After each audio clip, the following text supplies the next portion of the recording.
Hello and welcome to episode 30 of Toke Signals TV, where we bring you the biggest in cannabis and hemp news stories every week. My name is Steve Elliott. I'm the editor of TokeSignals.com, and I'll be guiding you through the news. First, let's take a look at our Toke TV Bud Pick of the Week. We have some sweet Cinex sativa this week. It is a combination of Cinderella 99 and Vortex genetics. And this is from Slappy at Secret Seeds in Seattle. He was nice enough to give me a clone that was just about ready to flower. And now you see her about 5 weeks into that flowering process with 1 or 2 weeks to go. Let's do the news now, shall we? In Alaska this week, we learned that marijuana legalization is officially going to be on the August ballot. Alaska's voters will decide on August 19th if the state will be third in the nation to legalize marijuana and regulate and tax its sale.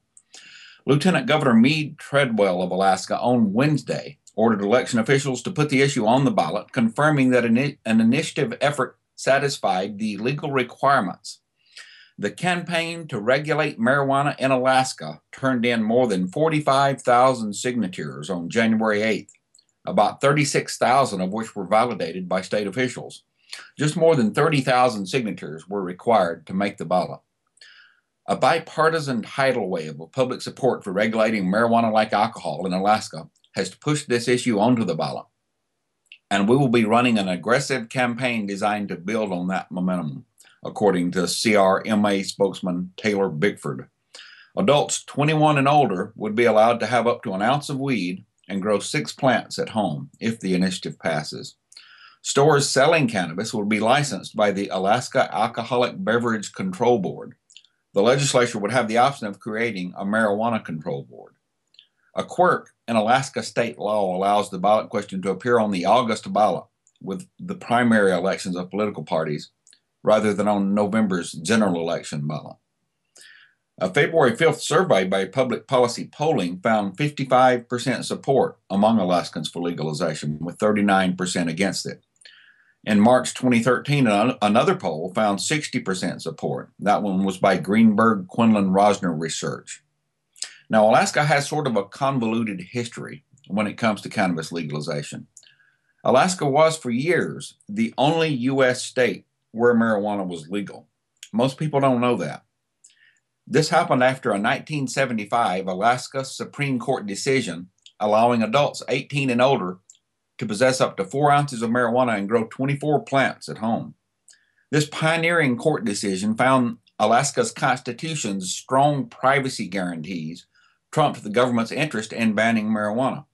That court ruled that marijuana is far more innocuous in terms of physiological and social damage than is alcohol or tobacco.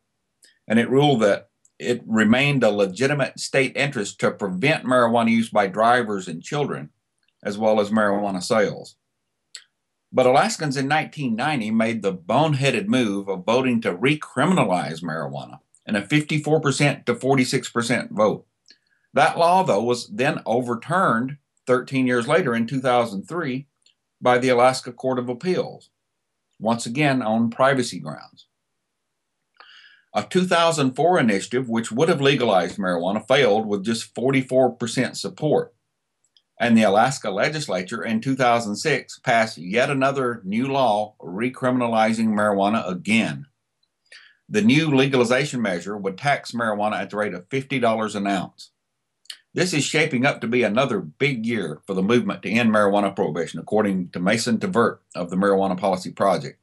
He said voters in Alaska will consider regulating marijuana like alcohol. Voters nearly 5,000 miles away in Florida, in the opposite corner of the country, will consider legalizing it for medical purposes, and everyone in between will be watching. This is more public dialogue about marijuana taking place than ever before, according to Tvert. And it won't be long before we see similar steps being taken in other states.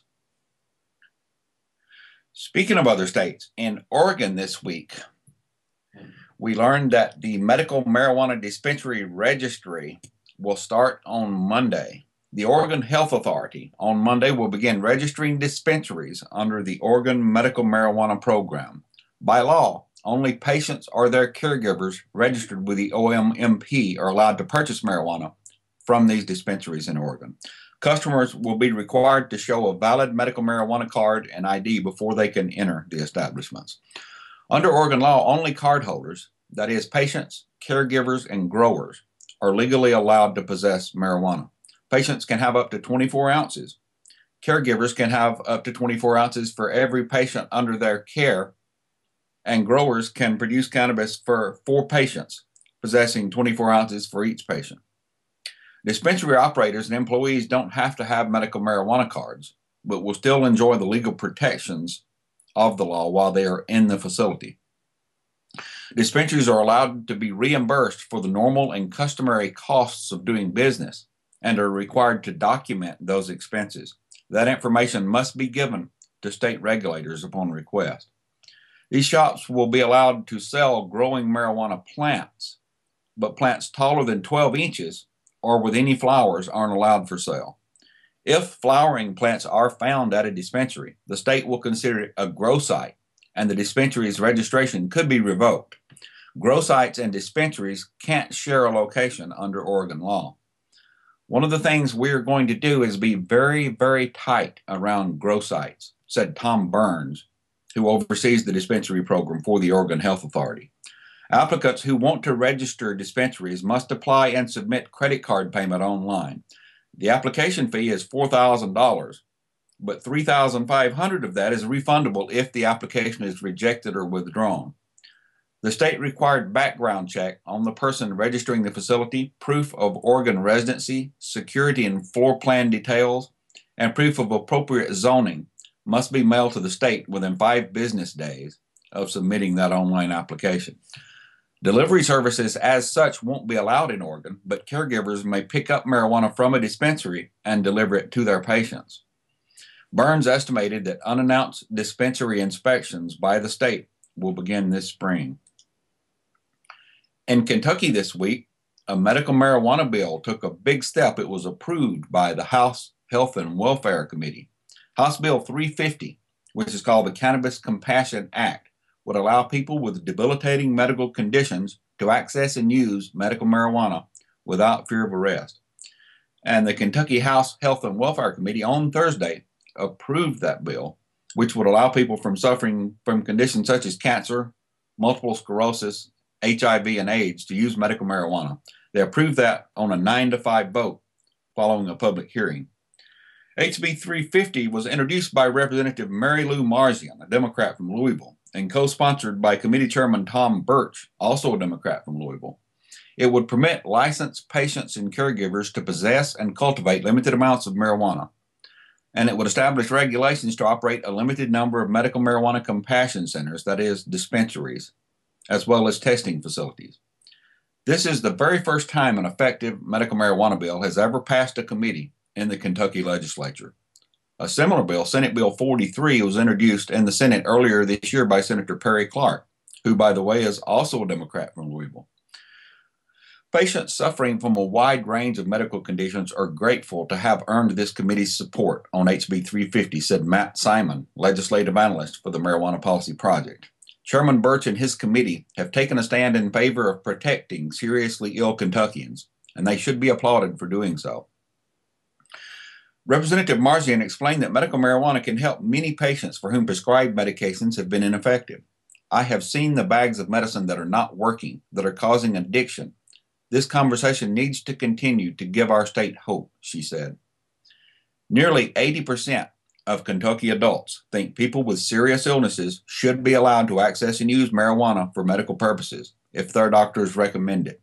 And that's according to a Kentucky Health Issues poll from May 2013. In Georgia, progress as well. A medical marijuana bill was approved by a committee and is headed for the House floor. This particular bill would make CBD oil, a non-psychoactive form of medical marijuana, available in Georgia. And it passed that committee late on Wednesday. House Bill 885, sponsored by Representative Alan Peake, a Republican from Macon, was unanimously approved by the House Health and Human Services Committee after a 2-hour debate. It's expected to reach the House floor on Monday. A major change was made after that bill hit a snag. Peake's original plan was to import a type of high CBD cannabis oil from Colorado that can be used to treat certain seizure disorders. He wrote that law after meeting pediatric epilepsy patient Haley Cox and her family. But federal law bans transporting any form of marijuana, including cannabis oil, across state lines. That version of Peake's bill was amended, and the version approved on Wednesday would allow Georgia's 5 research universities to grow marijuana to extract the oil, which has proven helpful in quelling seizures. Monday was the last day for bills to move from one chamber to another, so Monday's vote was crucial. This bill will allow doctors to authorize medical cannabis oil to treat children like Haley, who's a 4-year-old from Forsyth, Georgia, and she suffers from severe seizures. Haley's mother, Janae Cox, said Wednesday's vote was a win. This just means a lot, Cox said. We feel like we've gotten through so much just through this committee, and it gives us all this extra push of hope that all our families are looking for right now. Committee Chairwoman Sharon Cooper pushed for an FDA-approved form of marijuana, but that process can take up to a decade. And as some advocates mentioned, these children don't have that kind of time. Why wait for the process when there is a cannabis oil proven to work in Colorado? Peake asked. Committee members responded with a unanimous vote to pass House Bill 885. In Maryland, progress as well. A Senate panel in Maryland has taken up both marijuana legalization and decriminalization. This is despite hostility from Governor Martin O'Malley. These Maryland lawmakers are moving forward on bills which would either reduce marijuana penalties or legalize cannabis entirely. Dozens of people on Tuesday testified before legislators and called for an end to Maryland's war on marijuana, which they said has done more harm than good. One bill would reduce the penalty for possession of less than an ounce of marijuana to a ticket and a fine. The other would make pot legal for adults 21 and older, with regulation and taxes. In a heated debate, proponents of both bills pointed to what they call the negative consequences of marijuana prohibition, including barriers to employment and education created by pot arrests and the racial disparities that often surface in marijuana enforcement. In 2010, Maryland had the 4th highest marijuana arrest rate in the nation, with African Americans being arrested for possession at higher rates than whites in every county in the state, according to a report released last October by the American Civil Liberties Union. Marijuana prohibition has failed, according to Senator Jamie Raskin, a Democrat from Montgomery, Maryland. We have criminalized and demonized tens of thousands of our fellow Marylanders, and we have not put a dent in the demand for the drug, according to Senator Raskin. We've really turned the war on marijuana into a war against our own people, he said. I'm a certified addictions counselor, and I believe I have never seen one of my clients die from an overdose of marijuana yet, said Tiffany Thompson. State-regulated and taxed marijuana legalization would take the profits away from illegal dealers and raise an estimated $100 million to $130 million for the state, more than what Maryland is currently paying to maintain prohibition, according to advocates. Sponsors of the decrim bill, sponsored by Senator Robert Zirkin, a Democrat from Baltimore County, which would just reduce the penalty for possession to a ticket, think it has a better chance of passing this session than does the legalization proposal. It would make possession of less than 10 grams of cannabis punishable by a $100 fine. Legalizing marijuana would dramatically cut down on violent crime in Baltimore, one of the most crime-ridden cities in the United States and in other areas of Maryland, according to Major Neil Franklin, Executive Director of Law Enforcement Against Prohibition. It is definitely my opinion that is due mostly to the prohibition of drugs, Franklin said. Governor Martin O'Malley has claimed marijuana is an evolving issue for him, but he said it's unlikely that he would ever sign a legalization bill. And that leads us into our next story, because this happened at that legalization hearing in Maryland. We had a senator correct a police chief in the hearing on marijuana legalization. An anti-legalization cop accidentally highlighted his own ignorance of drug war issues. Meanwhile, pro-legalize and regulate cops are guardedly optimistic about the future of marijuana reform in Maryland. I just wish I could have been there. A clueless police chief was practically laughed out of the Maryland legislature on Tuesday. The oppositional side of the hearing on legalization and regulation of marijuana in the Maryland Senate turned into a comedy of errors, courtesy of the Maryland Chiefs of Police Association and Maryland Sheriff's Association. The gallery erupted in laughter and outrage after Annapolis Chief of Police Michael Pristoop cited a hoax story about deaths attributed to marijuana overdose in Colorado. He was publicly corrected by one of the presiding senators, who pulled up the hoax on his phone and explained to the hapless police chief that the story was a joke. Other questionable statements included Wicomico County Sheriff Mike Lewis's point that marijuana shouldn't be legalized because police would have to retrain expensive drug-sniffing police dogs. Another officer made light of the dangers of alcohol use. A DA asserted that no one goes to jail for marijuana, and comments on how absent constitutionally required probable cause other than the supposed smell of marijuana, police would be less able to conduct pretextual stops such as stop and frisk. At one point, Senator Jamie Raskin questioned this power repeatedly cited by criminal justice policy experts as a primary cause for racial inequities in arrest rates. Senator Raskin asked Sheriff Lewis about his own ability to distinguish good guys from bad. He then cited a 1999 New York Times article that said of the sheriff, "Black, black, black, it's what Mike Lewis sees." The official testimony of the Chiefs Association saddens me as a police commander, commented Law Enforcement Against Prohibition board member Captain Lee Maddox. My motto has always been respect the police, demand reform.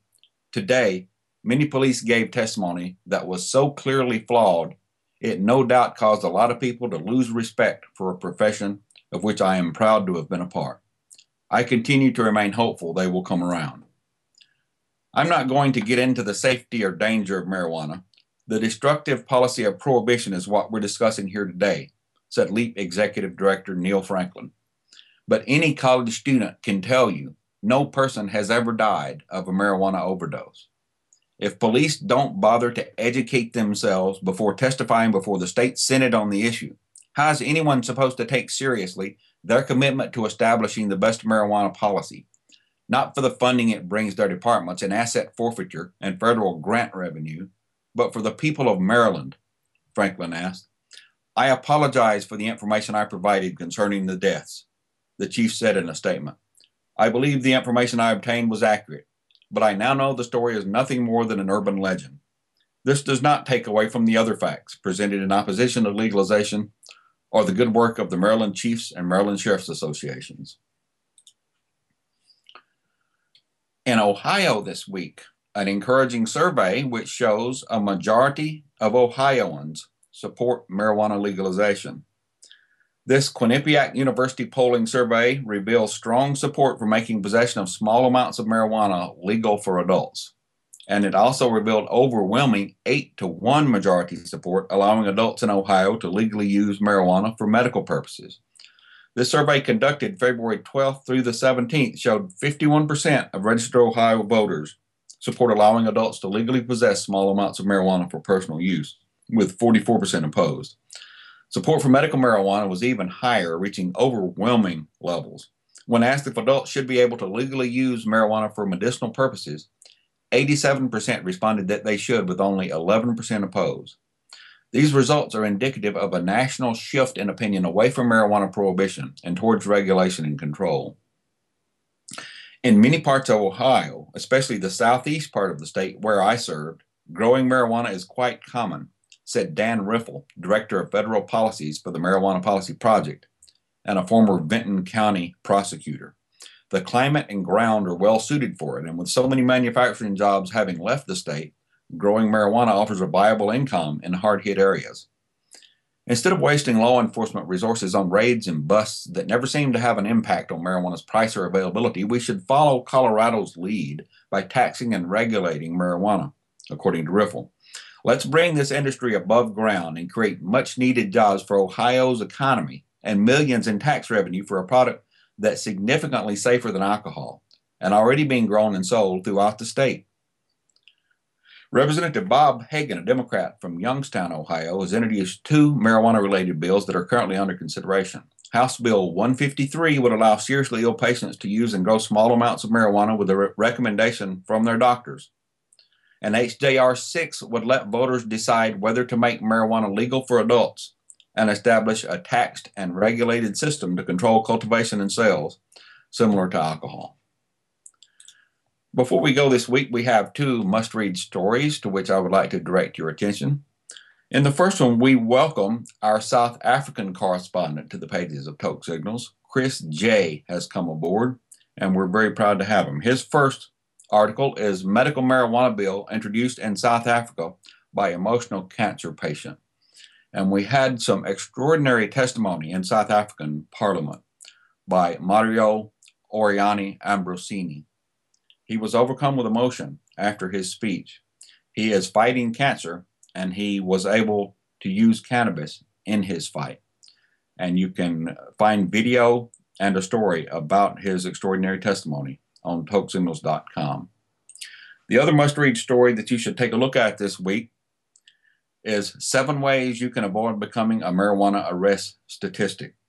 And believe me, this article is time well invested if you are interested in staying out of jail and not getting a criminal record.